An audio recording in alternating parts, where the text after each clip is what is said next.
If you haven't heard the news in one of our episodes yet, we've reopened our Ghosts of Harrenhal merchandise store to kick off the summer. So for the time being, you can visit ghostsofharrenhal.threadless.com to stock up and look cool in the summer months. Or, in the southern hemisphere, it's a great time to buy a hoodie or sweatshirt. Regardless, don't delay or you could miss your chance. The link is in every episode's show notes.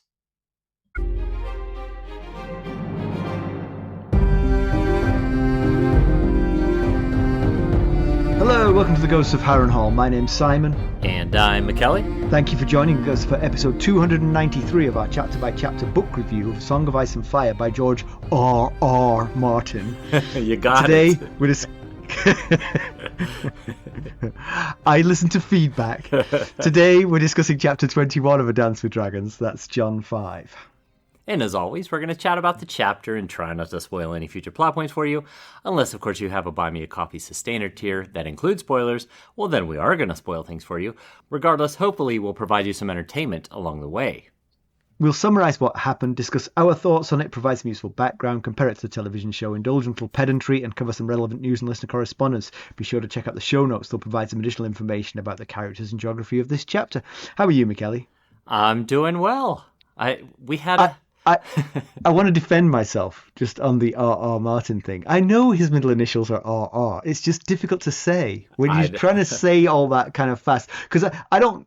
That run-in has gotten quite long now. It's probably like 50 seconds. And, these poor people, I have to listen to that every week, So I'm going as quick as I can. And George R.R. Martin is hard to say at speed. Right. Yeah, so I get it. I've just dropped it. I'm like, you all know which George Martin I'm talking about. Right. It's not George Martin from the auto parts store down the street. So that's why. I'm defending myself because I think people think I might have forgotten, and this one is not forgetfulness. This is just a choice I make. No, I only mentioned it that week because you had mentioned previously that you often don't put the RR in for the reason you just stated. So, Anyway, I'm doing well. How about you? Good. On a high from last night's Sustainer call, which was a lot of fun. It was, yes. Including getting to meet a new baby, which is always right, very, we did, yes. Cutest thing of all time. Yes, with a great name. Oh, yes. Terrific Shares name. a name with a friend of ours. Yep. And to give the Sustainers early access to today's banter, which was very fun, I thought.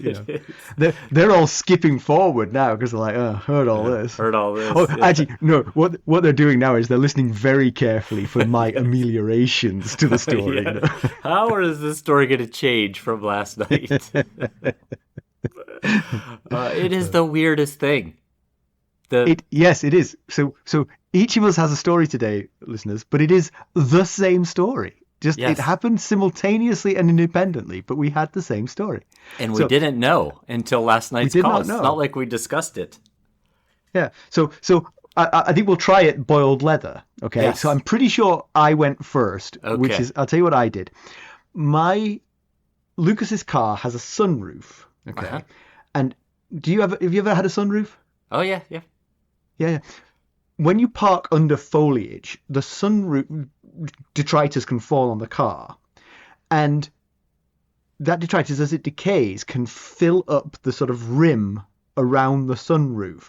And you may not know this, but in that rim there are two little drain holes. Oh, yes. Right. And those drain holes can get blocked by the rotting vegetation. Uh-huh. And when that happens... The oddest thing, Ethan just took his car in for that exact issue with his sunroof. It was leaking onto his floorboard. And that's when you find out, when the car leaks on you, because basically the water's collected around the sunroof. It's got nowhere to drain, so eventually it seeps into the car. Yeah. And what happens is it hides in the ceiling of your car until you go around a corner, and then it all sloshes down in one big fell ice cold bucket on your head. And it's quite a surprise, I can tell you. So on the day in question, I went outside and I undid his sunroof and I tried to poke something down the drain holes to try and I got like the longest pipe cleaner I could get, and I poked it down there, and it came back a little bit dirty. I poured some water in to see if I'd cleared it, but the water held. Oh. So I was like, oh. Uh-oh. So I was like, okay, so now I've created the problem I was trying to solve.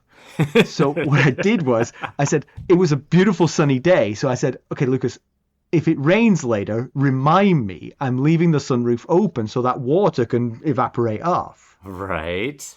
Yeah, that's never asking asking your child to remind you of something important. Never a good idea. No. Yeah, but the thing was, now we got two of us listening out for possible rain. Okay, so over to you. So, Molly is doing this medical certification class thing. She has to attend class multiple days a week. And she's about 20 minutes away from home. And she was on her lunch break, apparently, sitting in the car. And randomly, her car would not start. And so she calls me and says, Dad, my car won't start. And can I interject? Yes. The randomly is only from Molly's perspective. Yes. There's nothing random about it from yours and my perspective. Yes. So I ask her, why is it not starting? She doesn't know. It's just not starting. So as I gently interrogate her about the situation, I come to discover that she was sitting in her car, as she claimed, nothing wrong, no hiding of information at that point, sitting in her car with the radio on and the air conditioner going, but the car not started, the engine not running. Yeah. So that's a bit of a drain on the old battery, I would think. A little bit. I'm surprised it made it even a few minutes before the battery was like, I can't do this any longer. So, nobody called me to tell me the battery had died on my car. What happened was I'd left the key in and the ignition on. Oh, no. You see? Yes. So not much was happening in the car, but it was on. And then 5 hours elapsed. And so you drove up to help Molly, yeah? You drove up to help Molly jumpstart the car. Yes. And I had to hurry. And what happened while you were driving up there? Well, so on my drive, when I left the house, it was a fine day. It was just a perfect drying weather day. Yes, right. By the time I drove the 20 minutes to Molly's building where her car was, it was like Armageddon. It was thundering and lightning and raining sideways. It was an absolute deluge. Back to me. Yes, that's the moment where I go, uh-oh, I need to go and close that sunroof. So I race out in the rain and I go and I press the button and nothing happens. Nothing happens. And I look at the key and I'm like, oh, I think I know why nothing's happening here. No. So as the rain starts to bucket down, Lucas and I are crazy. Desperately sprawling around for something to cover this gaping hole in the roof of the car to keep these inches of rain from falling in. Meanwhile, racing off to get the jumper cables as well. And on my end, I get to the car. Now, she had a similar situation where she had her windows down and the air conditioning running. You don't want that air conditioning to stay too cold in there. You got to let that out the windows.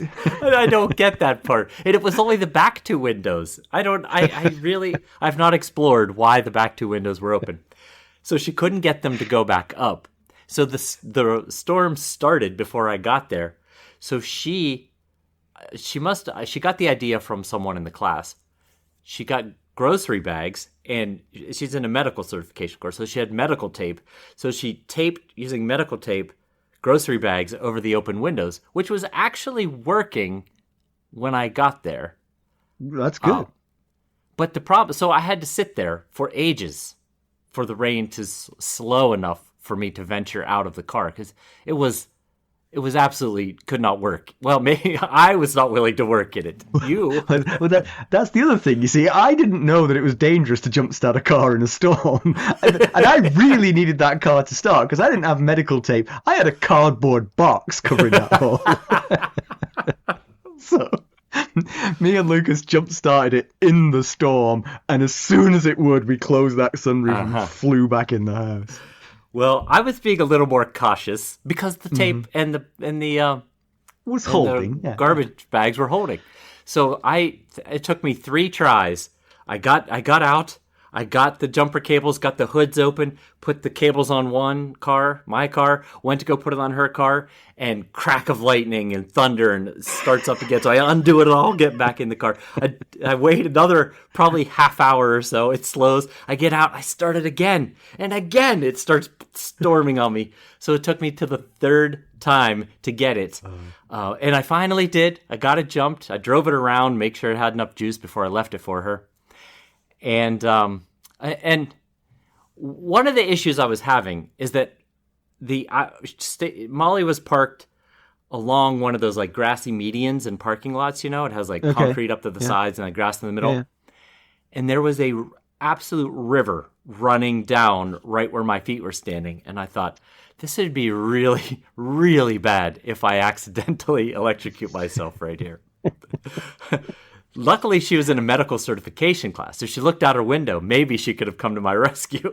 Perhaps. I'm a little bit concerned that she's sitting in the car, the air conditioning winds down, the rain starts, and her first thought is, I'm going to go and talk to the great minds inside and see if I can come up with a solution to this problem.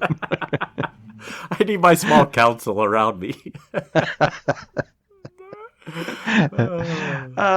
So it's so weird. It's so weird. We had basically the same event happening at the same time. Except for one was your fault and one was not my fault. It was my fault, but I felt a little bit aggrieved. I was just like, I just left the key in the ignition. I didn't really, but I'd had to turn the ignition to open the sunroof, and so it was well, stupid with hindsight.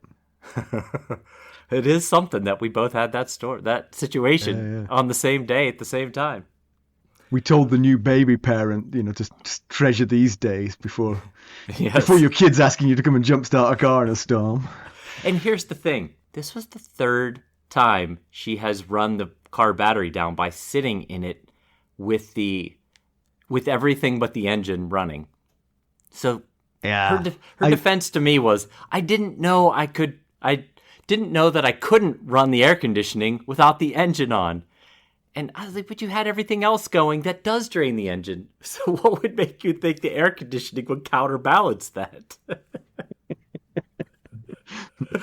I thought that was the perpetual engine part, Dad. Oh, goodness. All right, well, good stuff. Yes. But anyway, let's get down to business. How did we leave Jon Snow? It is Jon we're talking about, right? I believe so. All right. Last time we saw Jon, he was assessing the Castle Black stores and subsequently convincing Stannis to leave the wall to recruit new men in the mountains of the north, a few less mouths to feed. But Stannis had decided to let Melisandre stay at the wall, to Jon's surprise and not exactly delight. Mackelly, why don't we give the summary of this one? All right. Well, Jon wakes at his work table. It's not the first time the Lord Commander has fallen asleep over his work.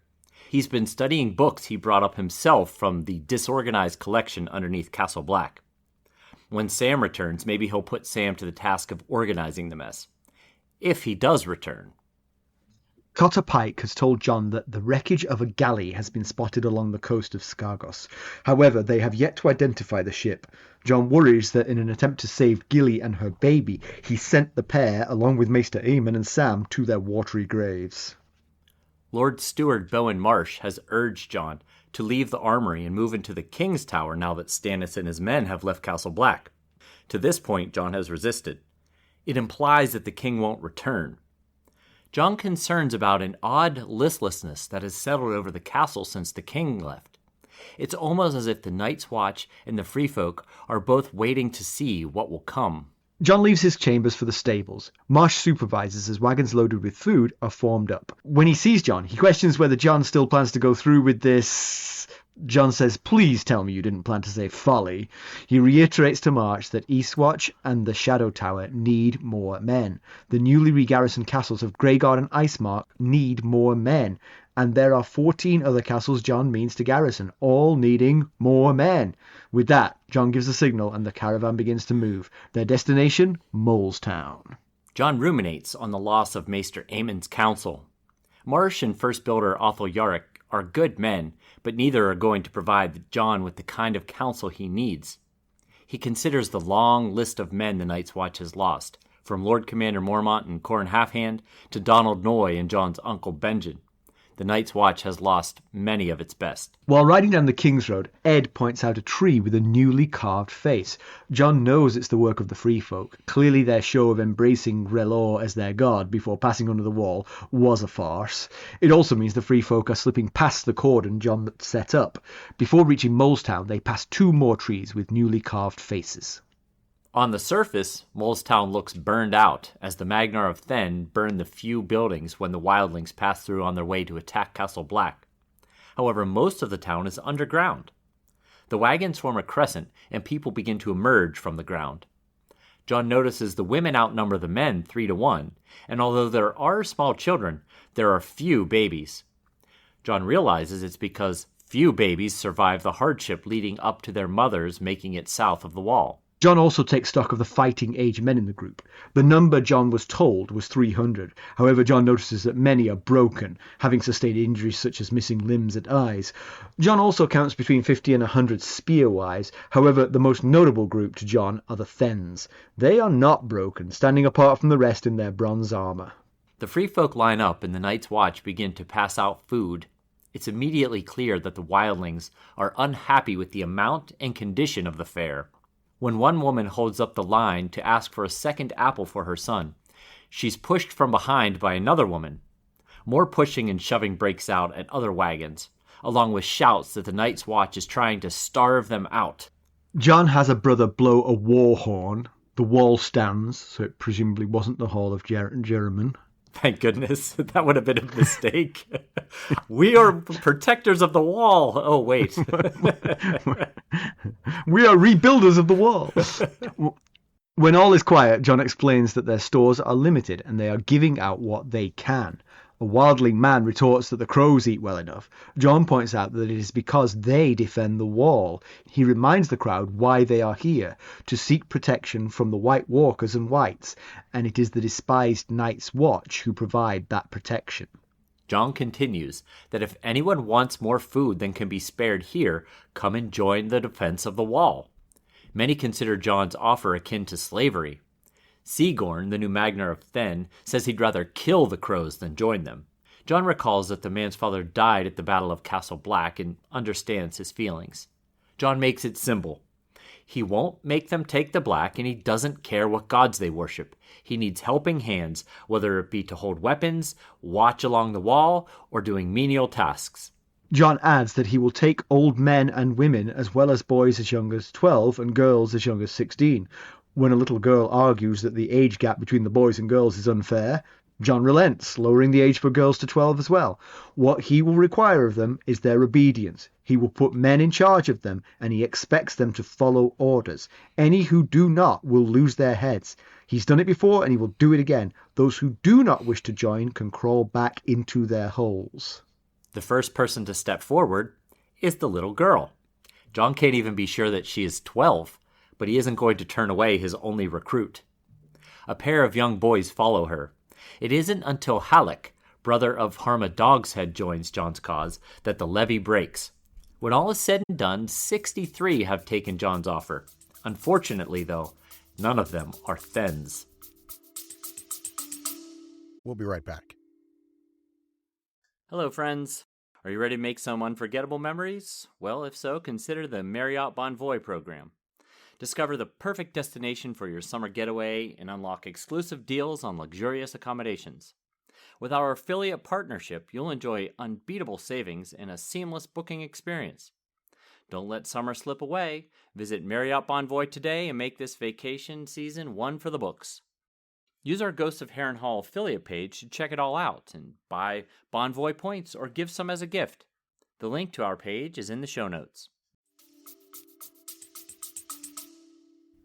As the wagons, now loaded with people, make their way north on the King's Road, Marsh asks what Jon's plan is with all these new mouths to feed. Train them, arm them, and split them up along the castles in need, is Jon's response. Marsh points out that the brothers are not used to women in their ranks. What happens when a brother breaks his vow on a woman? Jon points out that these women can defend themselves, and if a brother dies, they are still 62 ahead. Marsh wonders whose side the Free Folk will fight on if a wildling host should attack. Jon does not know, so they better hope it does not come to that. Okay. So, Can I just say, Mackelly, you wrote the summary this week and you did an excellent job. Well, thank you. Yeah. Thank you very much. I mean, sometimes I contribute. I mean, we go back and forth on that. I mean, you probably pulled more of the lion's share, but that's a really good job of summarizing a chapter in which almost nothing happened, and somehow making it sound interesting. I was more intrigued by that summary than I was by the chapter, I have to say. We talked about it on the Sustainer call last night, and I said the most exciting thing that happened was a lady got pushed over and a turnip fell into a mud puddle. The reason it's kind of so annoying is because it's what we've been saying all along. I mean, like, there's always a possibility that this is some sort of like, the enormous cathedral of memory coming to the fore. But it was the only logical conclusion of all the things that are happening at the wall. Sure. These wildlings have to fight. There's no possibility. And Jon has to convince them, hey, come and join us. It's all of this could have been done in like 2 sentences as they pass through the wall, Yes, it didn't take an entire chapter to accomplish what they did here. And here's the real kicker about it. You and I think about this moment, have thought about this situation for a couple of years now, but not intensively. Like every couple of weeks we get a Jon chapter and we think about it a little bit more. Right. Yeah? Yeah. And we came up with this solution 18 months ago. Now, Jon Snow is thinking about this situation every minute of every waking day. Right. I feel like he would have come up with it quicker than he did, He wouldn't have allowed it to get to this point. Now, that being said, maybe he was waiting for Stannis to leave. Maybe that possible. Was the thing. Yes. He wanted Stannis out of the way before he triggered this. So maybe I'm being a bit unfair, but it doesn't make for the most thrilling read, I've got to say. Yeah. I thought at first that the wildlings appeared more whiny moochers than I expected them to be. And then, the more I thought about the chapter, Jon mentions that he has a cordon around Molestown, keeping the wildlings from slipping south.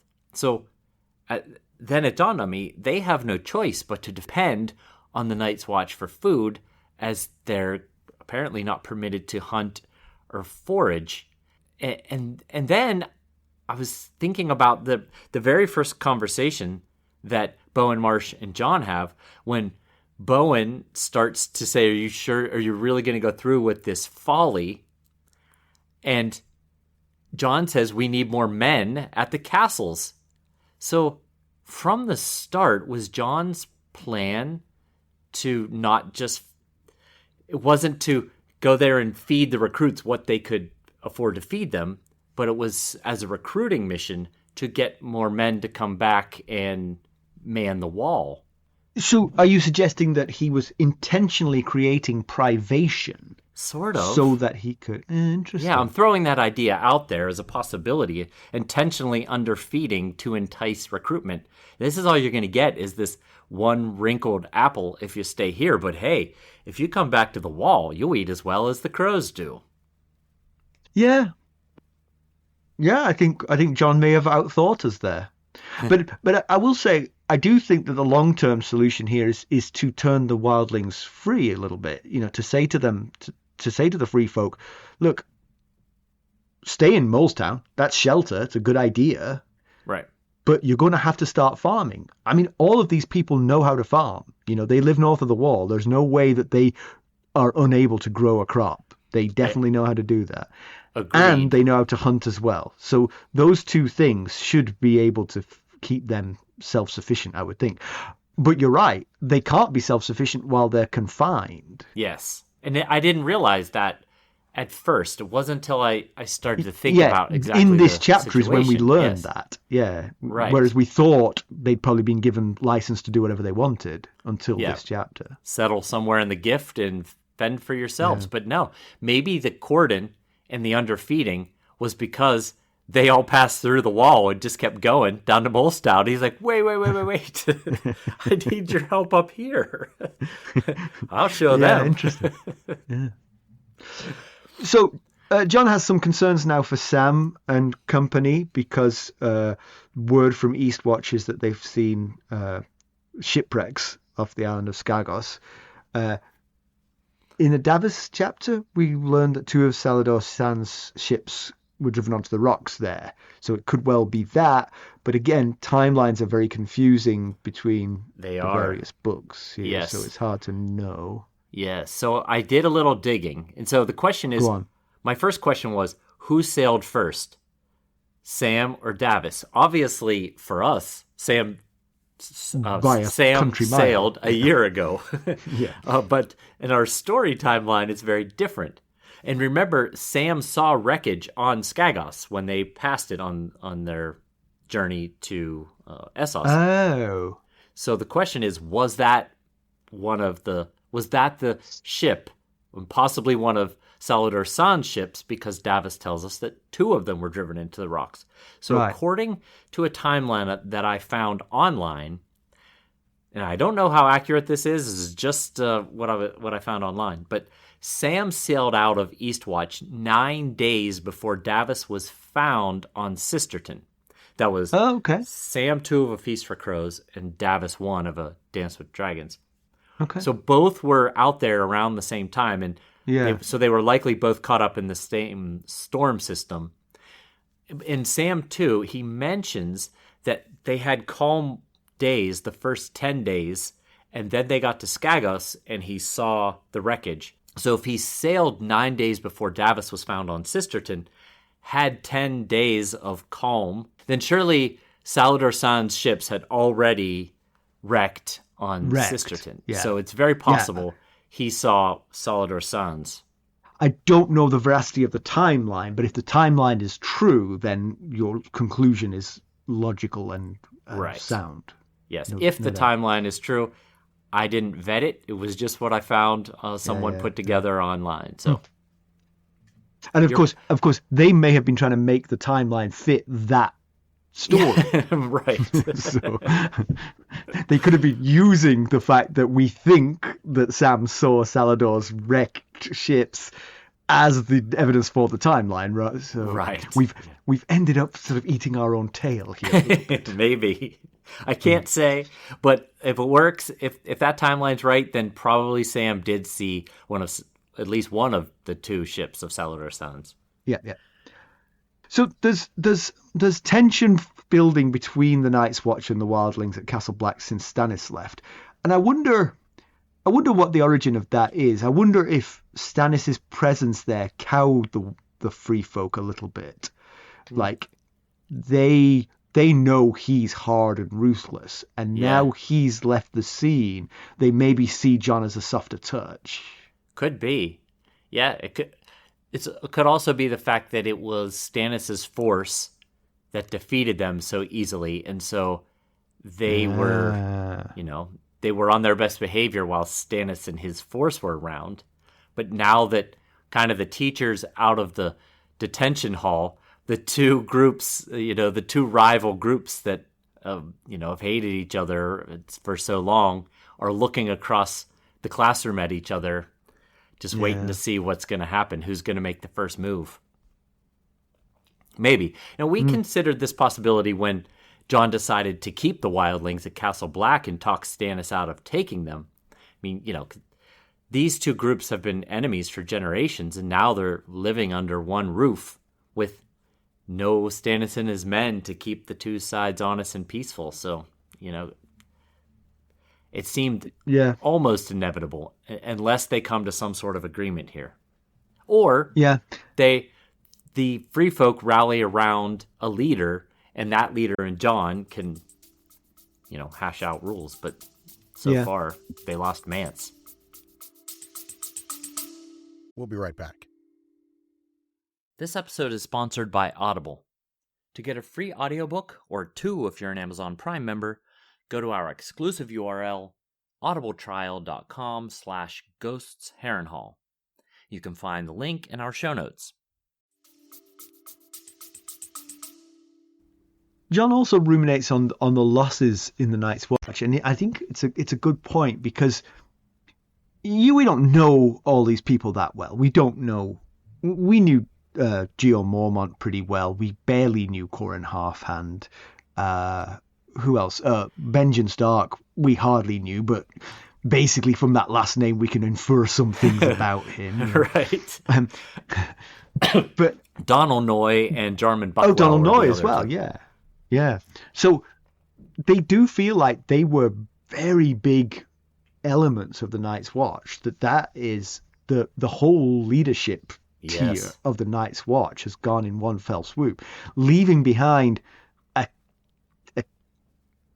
the next tier down is not the same type. No, I mean, it's really not. When Alistair Thorne is, you know, he's a serious rival to Jon for being Lord Commander, but he's a pale shadow of those people we've just mentioned. Absolutely. Ditto Bowen Marsh, who just seems like a whiner and a complainer all the time. Yeah, so it's funny because 2 of the 3 branches of the Night's Watch still have their leader. You know, Bowen Marsh is the Lord Steward, and Othel Yarrick is the first builder. They're still there, but Jon says they're just not they're not imaginative. They're not the kind of people that are going to give him the kind of counsel that he needs at this point. And I think he refers to basically them singing a duet about sealing the gates. You know, that's kind of both of their thing. But, you know, about the men that Jon mentions losing, the ones you just named, we don't know Jarman Buckwell's history, and we honestly don't know Corran Halfhand's history before he got to the Wall. But the men we do know, Benjen, Gior, Donald Noy, all came by choice, despite having better options that didn't involve, you know, life commitment to the Night's Watch. Mormont was the Lord of Bear Island. Donald Noy was the armorer for Storm's End until he lost his arm. And Benjen Stark was a Stark. He was the Stark of Winterfell. He, I'm sure, had a lot of really good options.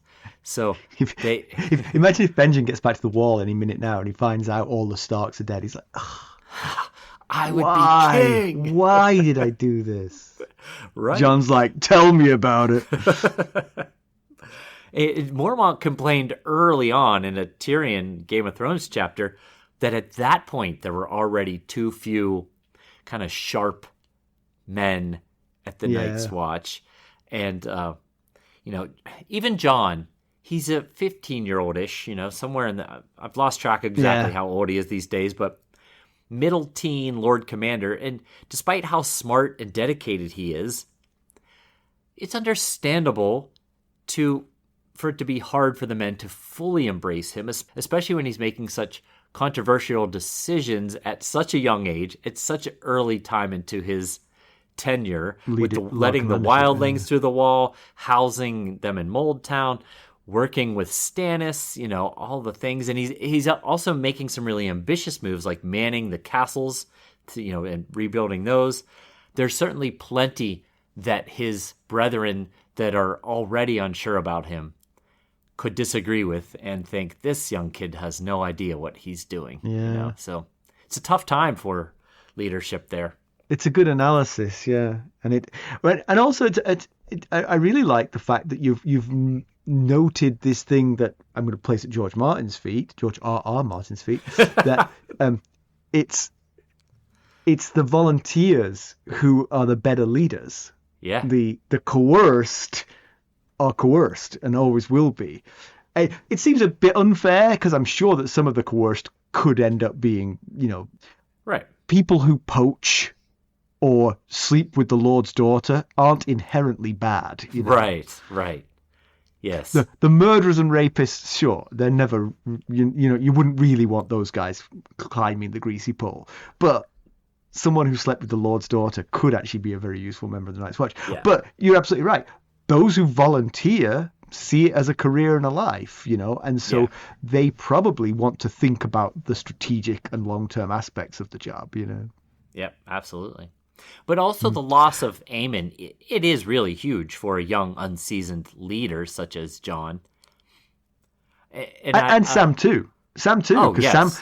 Sam was gathering information that even Aemon didn't have, you know, and sharing that with Jon before he left. And right. Now he's lost that. He's going down there pulling books randomly from the shelves and hoping to find things. But right. It's where you need a studious kid.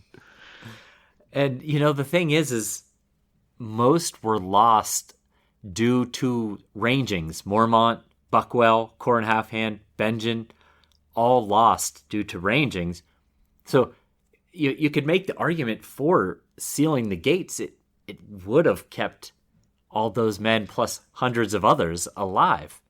You know, Simon Mago the Misunderstood McGrother, he has a little bit of sympathy for Bowen Marsh's position on that. He thinks it's not a terrible idea. So now, sure, I agree. They would not have known about the others and possibly have not been prepared for the Wildling attack, but they fended off the Wildling attack anyway with significantly less men until Stannis arrived. Now, they might not have done it forever, but they did it long enough that Stannis got there to help out.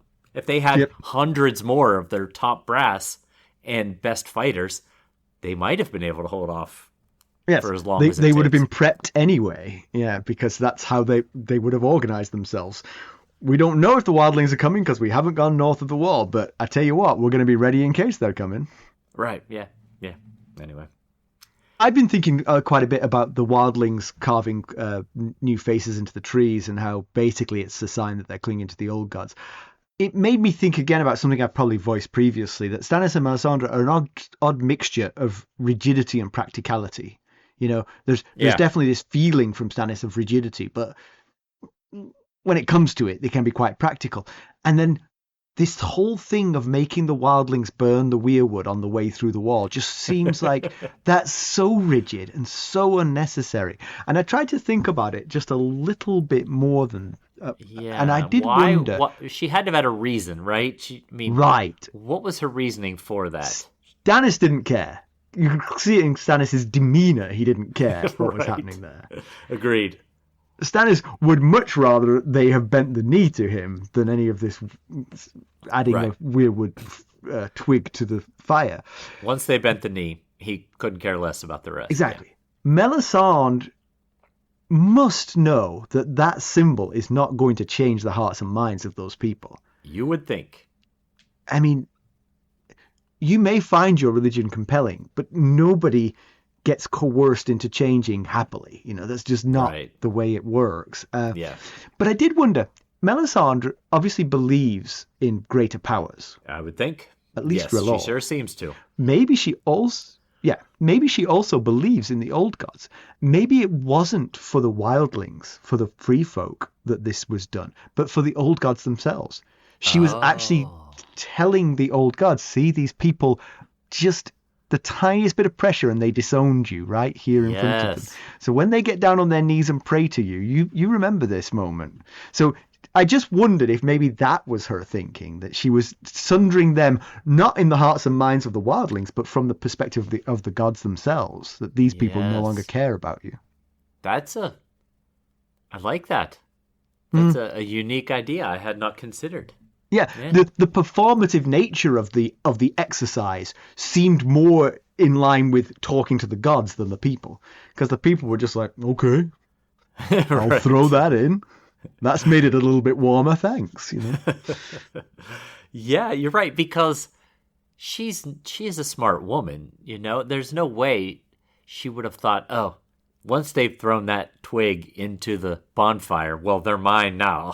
They're mine, exactly. So yes, it had to have been done for a reason, and that makes as much sense as any other logical reason. But if she's wrong about that, or if I'm wrong about her motivations, and the old gods don't care that they did this, the old gods looked down and saw their people being coerced by a bully, and were like, fine, I don't care. She's actually driven them into the arms of the old gods, because they're now down there carving trees like, there's no tomorrow. Yes. So it's actually had the wrong effect, and also I can imagine more acts of devotion, because I'm sure some of the wildlings, my experience with religion is one of guilt all the time, would feel guilty about what they did. Right. We shouldn't have done that. We should have resisted. So you know what I'm going to do? I'm going to carve a face and pray to the old gods anew. So she's actually gone the wrong direction, if that's what she wanted. Perhaps. Yeah, that makes sense too. And about the trees, Jon thinks that the message is plain to see, but he doesn't explain, I guess because it's so plain to see. There's no point to even explaining. My take on it was, they're putting their mark. They're making their mark with their religion. We're here now. And it's kind of a realization because he thinks, I'm not the only one seeing this. All these, my brothers are seeing these trees. And in some ways, it's a realization from the Night's Watch of the reality of this move of letting the wildlings south of the wall. And but I interpreted it more as a refutation of what they did at the wall, personally. Okay. Yeah. That's how I saw it. And actually, what you're saying goes to the next point I was going to make, which is about, I really like the fact that the old gods actually span the wall. Yes. The worship of the old gods predates the wall. And so the worship, they're certainly the most worshipped thing north of the wall. But south of the wall, in the north, they have preeminence as well. Right. So they do span the wall. So I'm not sure that the Night's Watch, seeing more symbols of the old gods, would be thinking, oh, the free folk, oh, they're here, because they're kind of used to it from the Northerners. Maybe. Yeah, that's true. Now, a lot of the actual brothers of the Night's Watch probably grew up in the faith of the Seven. Absolutely, but they're located in the north where, seeing a werewood tree with a carved face, right, is probably not unheard of. You're right. Yeah. Yes. And so thinking about that, thinking about the shared religion of the northern, like the northern clans, for instance, they're going to be very strongly old gods, you'd imagine. You would think. And the free folk. I do wonder if that is a possible path to understanding and peace between them that wouldn't be there if they didn't, worship the same gods. Yes, because those northern mountain clans they're the closest inhabitants to a lot of the gift and the new gift. And so if these wildlings are, let free at any point to go, live on the gift, they would, it would be good if those two groups can find a common ground with each other. Right. And imagine if their conversion, their Damascean conversion at the wall to Relor actually took. Right. And now the wildlings, as well as sort of like raiding, pillaging, hunting all these lands that the northern clans see as their own, they also start burning weirwood trees for the heck of it. Oh, that would be bad. Exactly. So, that would be very, very bad. Yeah, it is just a commonality that could be exploited perhaps down the line. Now, so they're headed to Molestown, right? And the last Jon chapter, Marsh mentions that there are 1,000 mouths to feed in Molestown. And at the time, we conjectured, what does he mean by that? And now we see what he meant was that the wildlings, many of them, have been relocated to Molestown. Right. And that got me wondering, where are the residents of Molestown? Seemingly in amongst the wildlings, I guess. It's never really stated where the actual residents of Molestown went. A few of them. Were a lot of them killed by the wildlings? I don't think...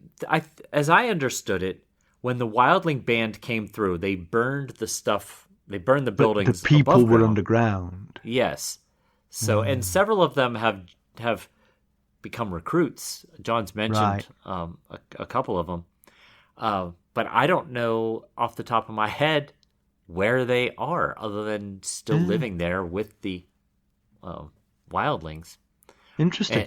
John mentions that the tunnel is currently holding 1,000 residents, and it's meant to hold no more than 100. So, life has to be pretty tough down there. And another thing that comes up is much like at the Merman's court with the Manderleys, the women outnumber the men in this, in the village where John and his brothers are handing out food, 3-1.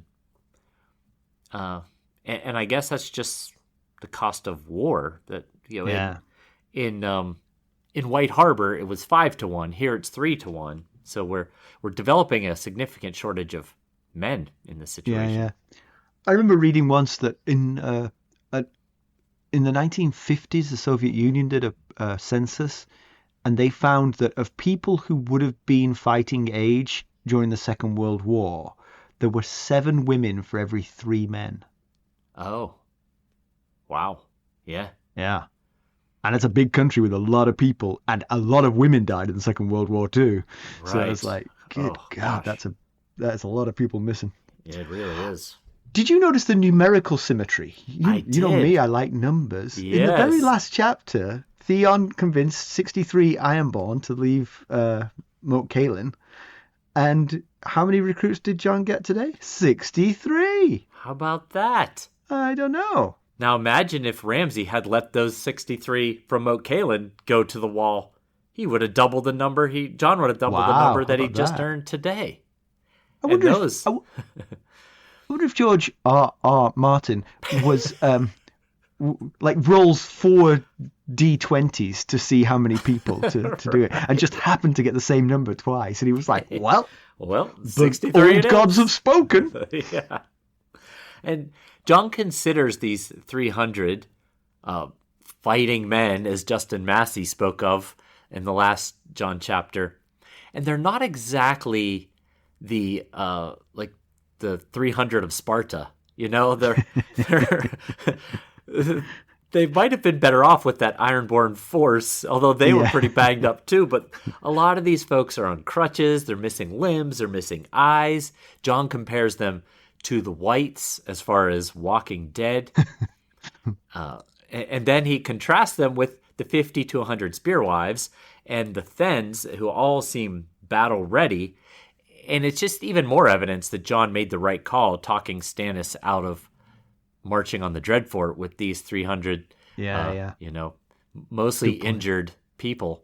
Because he was not Stannis wasn't allowing any Spearwives. So it was only going to be these 300 fighting men. And I'd like to focus our attention now on the Mackelly maxim, which is that the final sentence of all chapters is important. And the final sentence of this one is to do with Bowen Marsh making a decent point, which is I'm okay with us recruiting the free folk to fight the others. I believe they will fight as hard as possible to keep the White Walkers out of the Seven Kingdoms. But will they fight when other free folk come to the wall? And he's right. They wouldn't. They wouldn't. They would throw ropes down. And Or actually, they would say, Bowen Marsh did not manage to convince Jon to fill the tunnel. Right. Come that way. I mean, but we've seen how rough life is north of the wall at the moment. In the prologue, the Varamir Sixskins chapter, we saw just how many are dying, and the White Walkers and the Whites are taking over. So here's what I'm trying to say. I don't think that they need to fight. I think you find Tormund, get him to concede, peacefully accept the terms. Now, Jon didn't broker these terms with the free folk, but I have to imagine he would offer the same terms that Stannis offered, right? Right. Minus the whole weirwood twigs on the fire thing. Right. That's clearly not working. Just go check out the trees on the King's Road. But Marsh does mention 10,000. He says, what if Tormund or the Weeping Man come with 10,000 wildlings and storm the wall? I don't know. There's certainly not enough food if 10,000 men and women and children are wanting to come across. Presumably there isn't enough food north of the wall either. I mean, it's the same problem. Well, yes. If that was the case, if they brought in 10,000, they'd have no choice. They would have to open up the gift and the new gift for resettlement and food gathering. Of course. Yeah, absolutely they would. Yeah. So, again, let's save ourselves a chapter and just say that's going to happen, please. Right. But so the Mackelly maxim, the final sentence was Jon's response to Bowen Marsh, right? When he said, well, we better make sure that they don't have to do that. So I think what you're just saying there about appealing to Tormund Giantsbane and saying, hey, please don't fight us, fight with us instead. Or, please don't fight with us, fight with us. Right, don't fight with us, fight with us. I think you've hit the nail on the head. That's what Jon is planning. He's planning overtures to avoid that. Right. And because his final line is basically, well, let's hope we don't have to find out. And I tell my kids all the time, hope is not a plan. And I can't imagine that Jon would leave it to hope as well as the Lord Commander. So he must have some idea, some plan, especially if the whole food supply and, this whole pre-planned recruiting tool, this whole run down here to give them withered apples. If this was pre-planned, he surely is thinking a step ahead of now for the next plan, this is what I'm going to do. I've got it. Withered apples on 700-foot fishing poles over the wall to lure Tormund Giantsbane to them. But one thing that Jon misses out on the fens. He doesn't get a single fen to come across. But we've seen the new Magnar, Sigorn, the new Magnar of Fen. He was in Stannis' council room just last Jon chapter, so I was a little bit surprised that he has such harsh words toward the Night's Watch in this chapter. When he refuses to help, he said, I'd rather kill you all than join you all. Maybe this goes back to what we started the discussion with. Yeah. The principal is in the room when Stannis is there, and the principal leaves, then, it's a free-for-all. Petty animosities resurface. Right. So, yeah, we'll have to see how that's going to play out, because those fens are helpful. Probably they'd be useful. The most dangerous fighters of the bunch, probably. Right. And Marsh is also right when he says that taking women will, not could, lead to issues. Yeah. At least until the first head rolls. Yeah. I think if I were Jon, I would point Bowen Marsh to the fact that Molestown has a brothel. Well, right? If Molestown has a brothel, then these people that you think are sticking to their vows aren't exactly sticking to their vows. Yeah. I think, yes, that might have been what Marsh's intention was, but I think more logical thought is some of the men of the Night's Watch are here because of things like committing rape and murder and such. Yeah, true enough. And so that's likely to be a problem. And like Jon said, these spearwives can handle themselves, and hopefully they can. But the first time a Night's Watch brother head rolls, Jon says, well, then we're still 62 ahead. I think it could be a bigger deal than that, Yeah, right. Because you're executing a brother of the Night's Watch for a crime he committed against a wildling. Yes. Or the spearwife puts a knife through his heart, and she killed a brother of the Night's Watch who had friends that were also, his brothers. We got problems. And Jon says, well, let that be a lesson to all of you. Right. Yes. Right. Yeah. Back to your post, Daisy. Yeah. He needs to press the reasoning. We're here. The free folk are here on this side of the wall because we're fighting the others, the undead. I don't care who helps us. We need every person we can to win this fight for the realm, for our lives. That was the impassioned plea we were looking for then, Mackelly. Well done. You've convinced me. All right. Come on over and help then. Yeah. I'll take up my spear. I want a 700-foot wall under me, but I'll take up a spear. All right. Very good. Let's move on to some spoilers.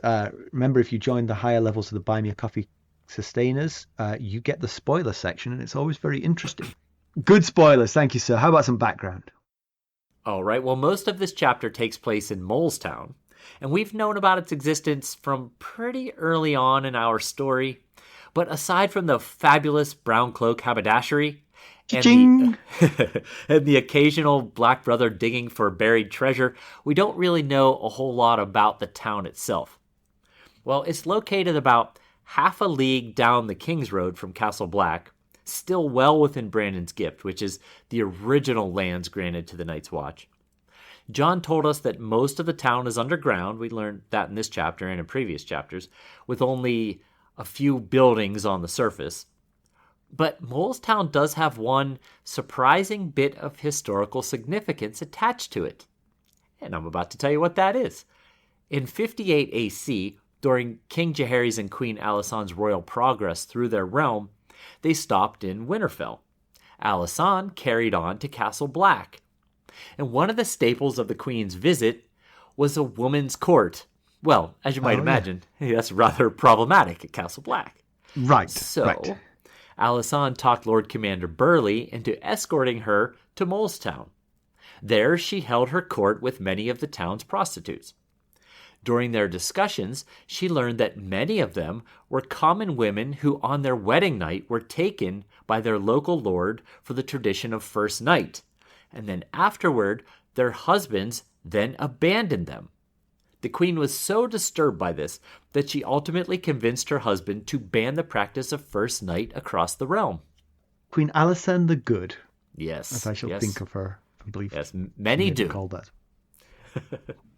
Excellent. Thank you for that. So comparison with the television show, Jon's story arc is broadly maintained in the show, but the sequencing is all over the place, and I couldn't really find an equivalent of this scene.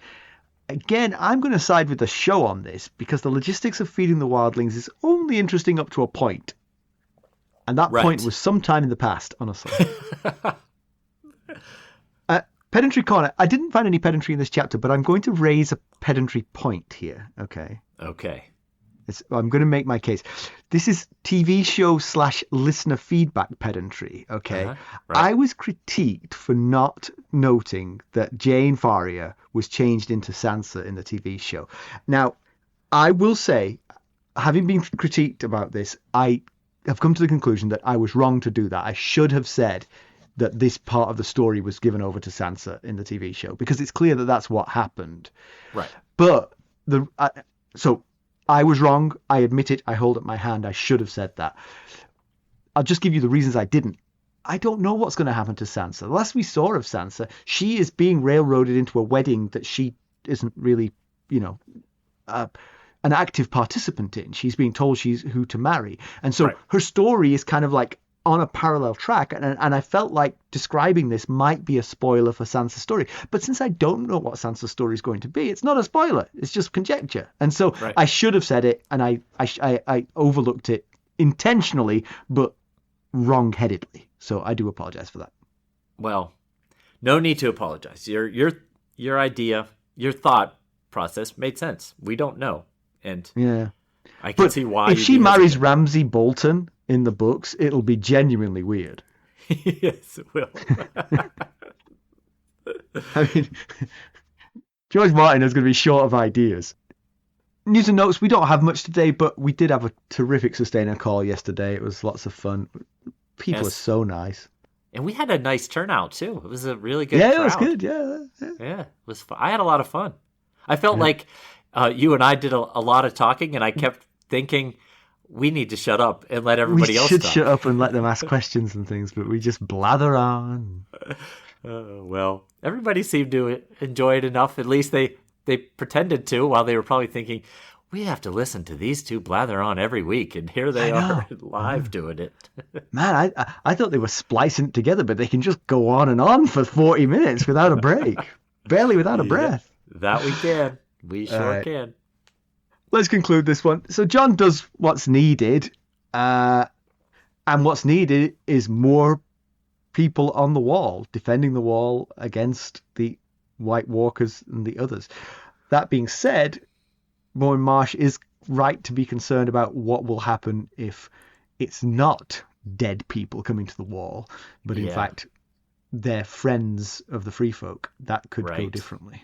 And as I mentioned, why fight?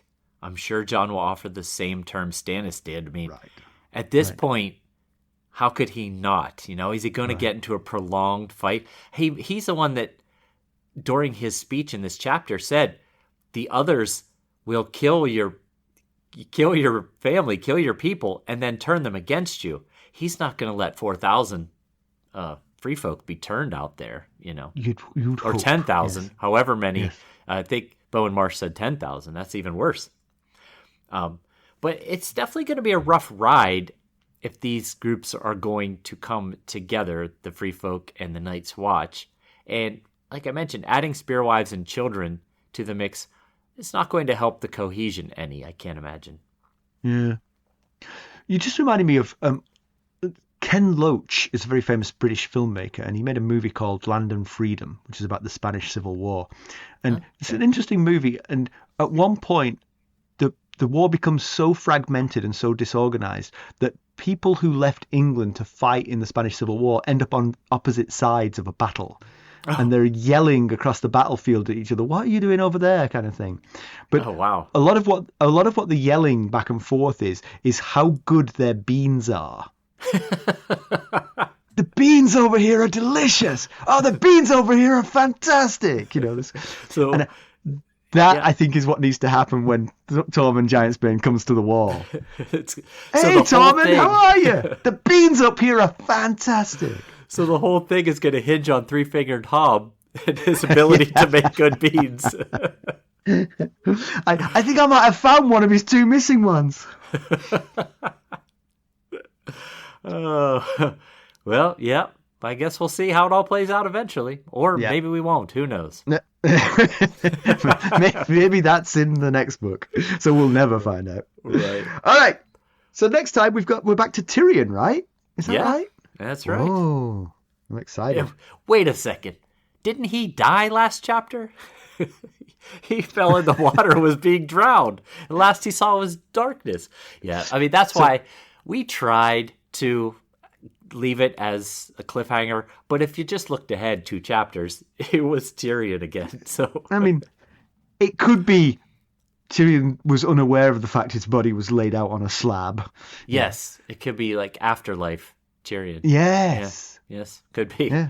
We'll see. All right. Well, anyway, there's 4 ways that you can help us. You could leave us a 5-star rating and a positive review. You can buy us a cup of Arbor Gold at buymeacoffee.com/ghostharrenhall. There, if you join at the upper tiers, you get the spoilers, but there's a tier to match your budget and your interest. Or you can make a donation directly to our cause at our website, ghostsofharrenhall.buzzsprout.com. And for a little while longer, you can still access our merchandise store at ghostsofharrenhall.threadless.com. You know, my sister-in-law just sent Stacy a picture of her wearing a Ghosts of Harrenhal zip-up hoodie. So Woo-wee. Someone's been shopping on our merchandise site. So excellent. Yeah, absolutely. And if you're looking for more ways to interact with us, well, first off, you can send us a text. The link is at the top of every episode's show notes. Just remember, we cannot respond unless we do so in pedantry. which I will if you criticize me. So yes, we do enjoy reading them. We prefer the nice ones, but it wasn't unnice. It was a very valid point. I just felt I needed to make my case while simultaneously conceding the point. Yes, I get both sides. I get why you did what you did, and I get the point that someone pointing out that Sansa replaces Jane in that scenario. Yeah. And if you're interested in keeping up on the latest Ghosts of Harrenhal news and developments, well, you could check us out on our social media. You can follow us on Twitter at Ghost Harrenhal. We're on Facebook, Instagram, Discord, and YouTube. Thanks for listening. Thanks. Bye. Bye.